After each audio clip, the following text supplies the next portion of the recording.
So welcome back, and having the intensity in watts per square meter is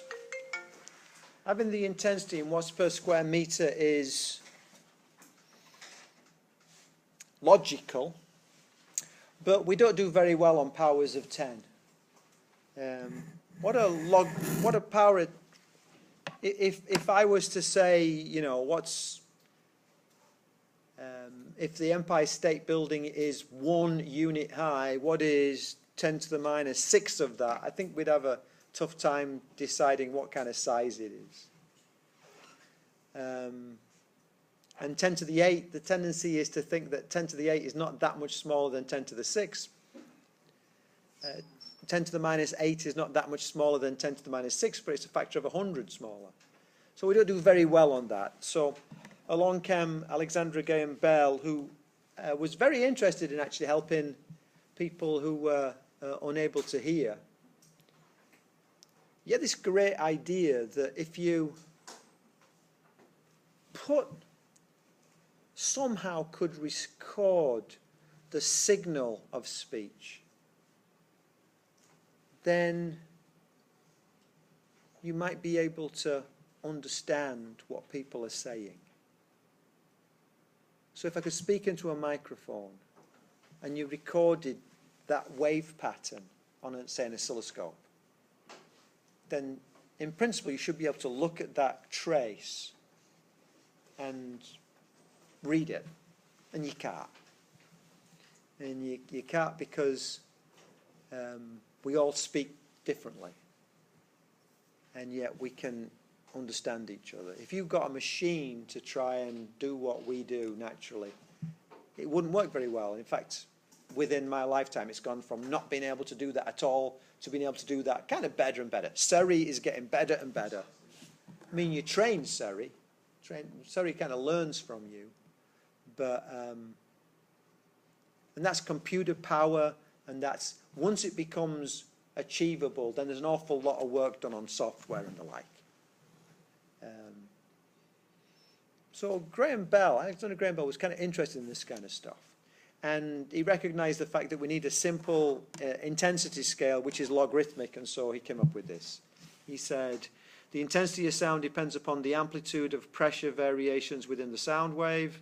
The intensity of sound is directly proportional to the square of the wave amplitude. Sound intensity is measured in watts per square meter or decibels, little d, big B. And basically the decibel is equal to 10 log, L-O-G, not L-N, the intensity of the sound in watts per square meter divided by the lowest reasonable intensity that a typical person can hear, which is 1 times 10 to the minus 12. Now, in the book, typically it goes I over I naught, and I guess that's because, say, different animals can hear at different levels, so it's a generic equation. But I'm never going to ask you about, what a frog can hear, so we might as well just put 10 to the minus 12 in. Then you learn it with 10 to the minus 12, and you don't have to worry about what was I naught. So it's just that. It's just a simple log example. So here we have, at a point of interest, sound from a vacuum cleaner has an intensity of 1 times 10 to the minus 5 watts per square meter. Remembering that I naught, this was from before I used to put it into my equations, I naught is 1 times 10 to the minus 12 watts per square meter. What is the sound intensity in decibels? So it's 10 log I over I naught, which is 10 log 1 times 10 to the 5 over 1 times 10 to the minus 12. So that's 10 log, well, that's going to be 10 to the 7. And log is the number of zeros. So I know that is log of that I know that there is 7. So it's 10 times 7, which is 70 decibels. Now, I won't always give you 1 times 10 to the something. I might give you 7 times 10 to the something, in which case you've got to work it out, more generally. So you've got to put it into your calculator. You can't just recognize the answer. So if you look at this, it kind of does make it better. Watch out for 80 decibels. Above 80 decibels, you're starting to an extended period of time above 80 decibels damages your hearing. Is it 8 hours? Well, yeah. Well, generally speaking. That's why I was taking those measurements. We had to determine whether or not the workers were being exposed to too much sound over a given length of time. And that's an OSHA standard.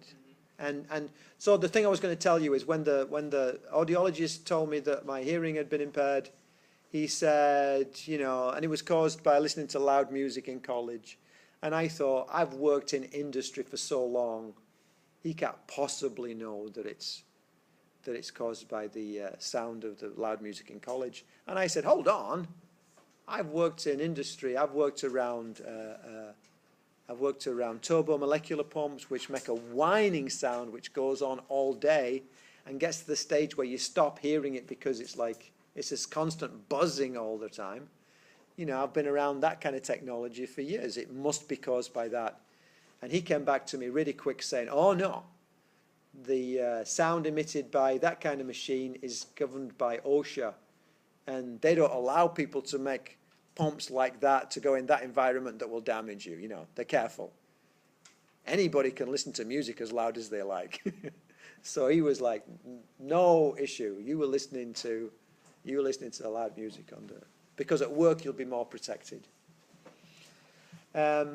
And I worked at one place, I worked at a government lab actually, where they tested my hearing during the first week that I worked there. I was very impressed. I'd never had a requirement to go and get my hearing checked the first week that I worked there. And I said to my boss, wow, you know, they checked my hearing at this first week. I'm really impressed. And he said, yeah, they're not going to test your hearing when you leave. He goes, what's that about is if you have a hearing loss, they want to identify it before you arrive, so that the implication is so that they don't get blamed for a previous hearing loss.